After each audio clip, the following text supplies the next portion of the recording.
Hey everyone, and welcome back to Outta Here Baseball. In this video, we're going to look back at the careers of the 2019 Baseball Hall of Fame class. Before we begin, Outta Here Baseball is now on Twitter and Facebook. Links are in the video and channel descriptions, so be sure to check those out. The Hall of Fame class of 2019 features 6 players, 4 who were inducted via the Baseball Writers Association of America, and Mariano Rivera, Roy Halladay, Edgar Martinez, and Mike Mussina, and 2 from the Today's Game Era Committee, and Harold Baines and Lee Smith. We'll take a look back at the defining moments from each player's career, as well as what their induction means for the world of baseball and the players with hopes of being inducted themselves one day.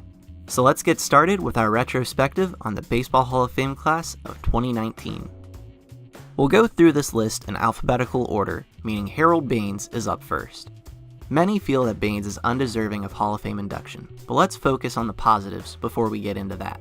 Baines was selected first overall by the White Sox in the 1977 draft, joining Chipper Jones and Ken Griffey Jr. as the only number 1 picks in the Hall of Fame. He would be named to 6 All-Star teams over the course of his career and won a Silver Slugger at designated hitter in 1989. Baines was traded to the Rangers in the middle of the 1989 season in a deal that sent a young Sammy Sosa the other way. Later that season, the White Sox would retire Baines' number 3 jersey, which is rare for a player who is still active. One of his most notable accomplishments is his 10 career walk-off home runs, including one on May 8, 1984, when he ended the longest game in MLB history at 8 hours and 6 minutes over 25 innings.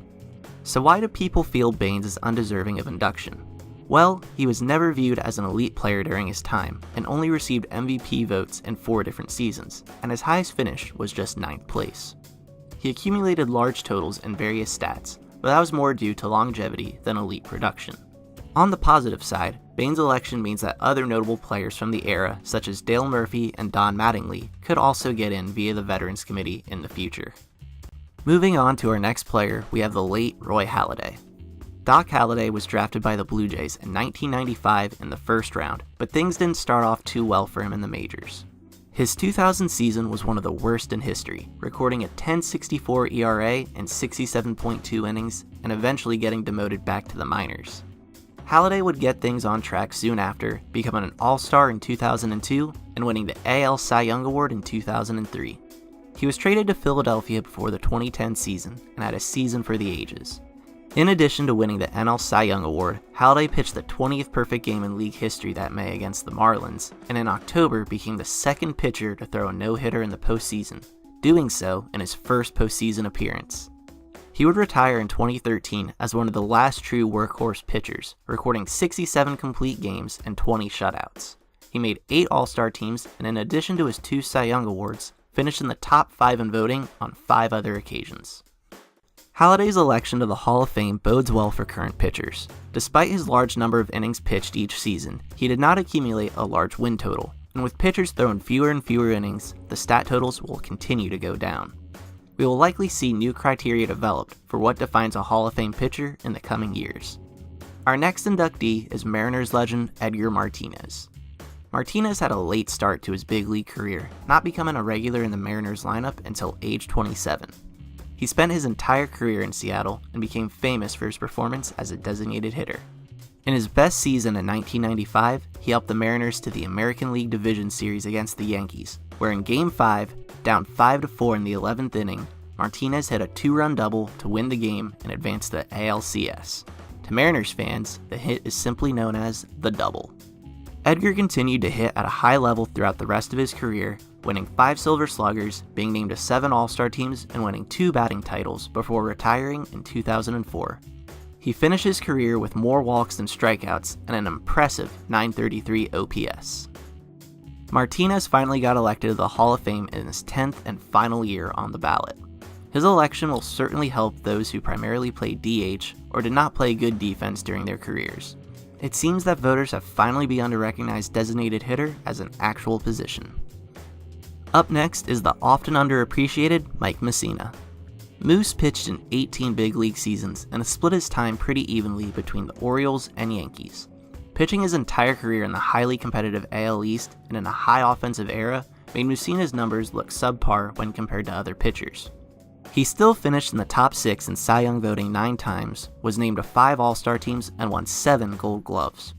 He sadly never won a World Series during his playing career, having joined the Yankees via free agency after they won it all in 2000, and retiring the season before they won again in 2009.